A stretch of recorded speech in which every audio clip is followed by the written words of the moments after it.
Hello, brethren. I'm Pastor Mrs. Tolu Okusoya. It is well with you today, even according to the will of the living God in Jesus' name. We're discussing a very important topic today that has been misunderstood over several generations, and the light of the Word of God needs to be shed on it. The title of today's topic is Fulfilling Your Conjugal Duties. Fulfilling your conjugal duties. The first thing to say about this is that doing this is not a sin, it's not dirty, it's not bad, as long as it's done within the boundaries outlined by the Lord. The Lord instituted it, and He wants those involved in the marriage covenant, those within the boundaries He has set, to fulfill their obligations faithfully. If we look into the book of 1 Corinthians chapter 7, from verses 1 to 5, we will see as Paul exhorted the Corinthian church on this area of their lives. In verse 3 of that particular passage, he said that the husband must render due benevolence to the wife, and the wife vice versa. We're not to deny ourselves or deny each other of this aspect of our marital life. Some cultures have ideas about this that limits the children of God, because it is meant to feel as if it's to be done to achieve a purpose, which is to have children. But this is not the only thing that the Lord had in mind. When you come together with your wife, when you come together with your husband, there is a spiritual connection, as well as a physical, emotional, and psychological one. It's a means of maintaining your bond. It's a means of keeping yourself secure from temptation. And so, we must not feel bad to enjoy each other's touch, to enjoy each other's affection. As a matter of fact, in the book of Proverbs, chapter 19, it is said that a man should derive his satisfaction from his wife and be ravished by her love. God does not frown on this. It's an important part of the marriage covenant to Him. The devil understands the importance of the home being safe and secure, especially with regards to the next generation being brought up in the ways of the Lord. He knows that if he's able to break the home, the next generation will not have the training that they're meant to have. And so he creates several opportunities for people to commit adultery, for them to be involved in fornication, for them to abuse this area that the Lord has earmarked for us to enjoy maximally.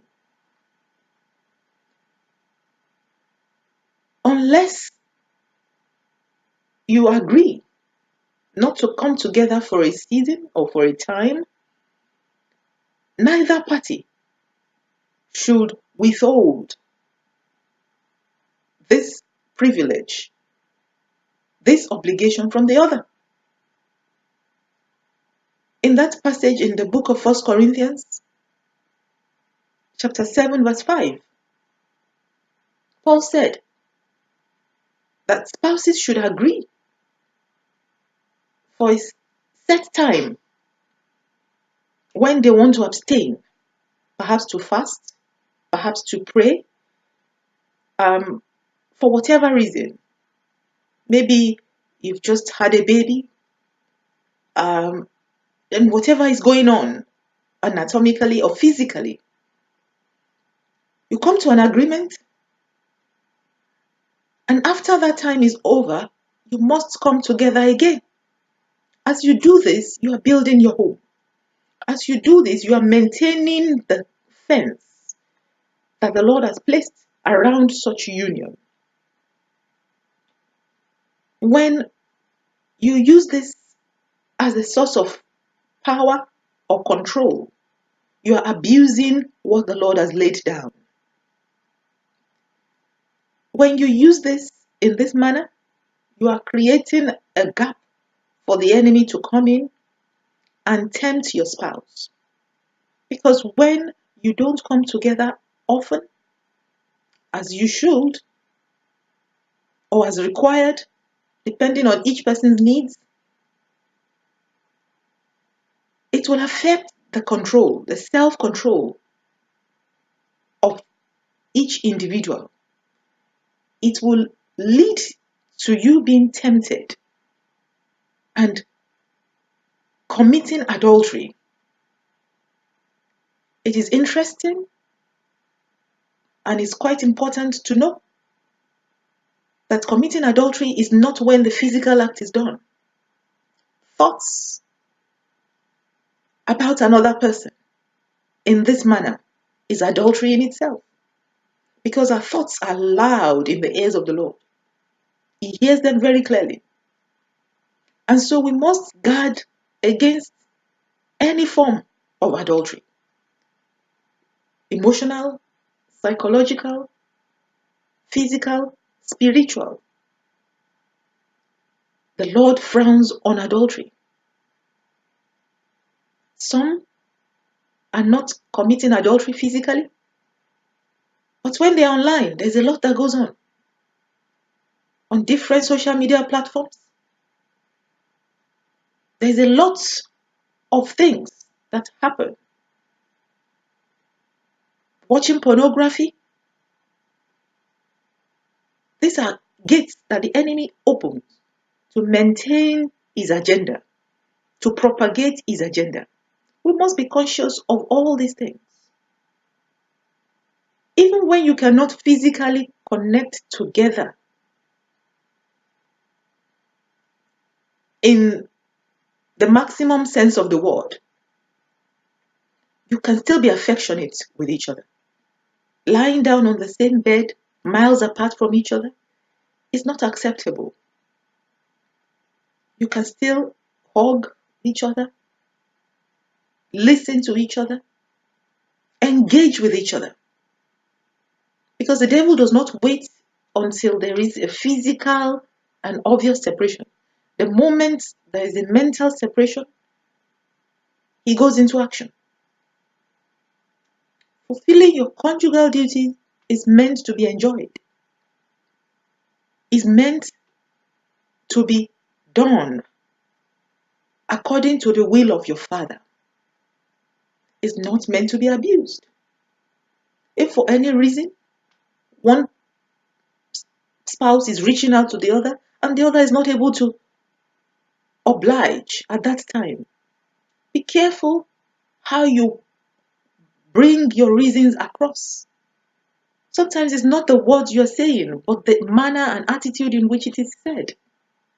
If you're tired, say it in a gentle manner, understanding there is a need in the other person that is not being met yet.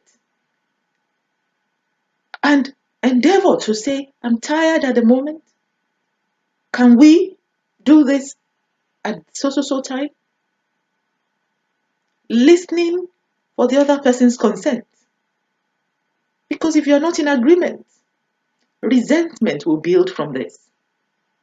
I pray that all the havoc that the enemy has caused in this area of our lives will be destroyed this very second in the mighty name of Jesus.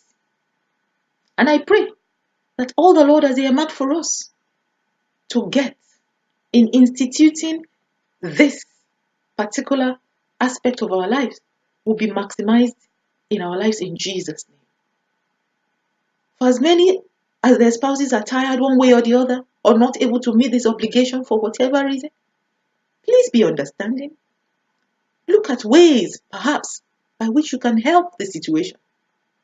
Can you help out, perhaps, in a particular area that would help the person to be able to engage with you? Look out for each other's needs. Encourage each other. Understanding that as you do this, you are building your home. You are breaching any gaps. And you are doing the perfect will of your Father. So that kingdom mandates can be fulfilled the way He has earmarked them to be carried out. The Lord bless you according to His will and make His face to shine upon you according to His perfect will. In Jesus' name.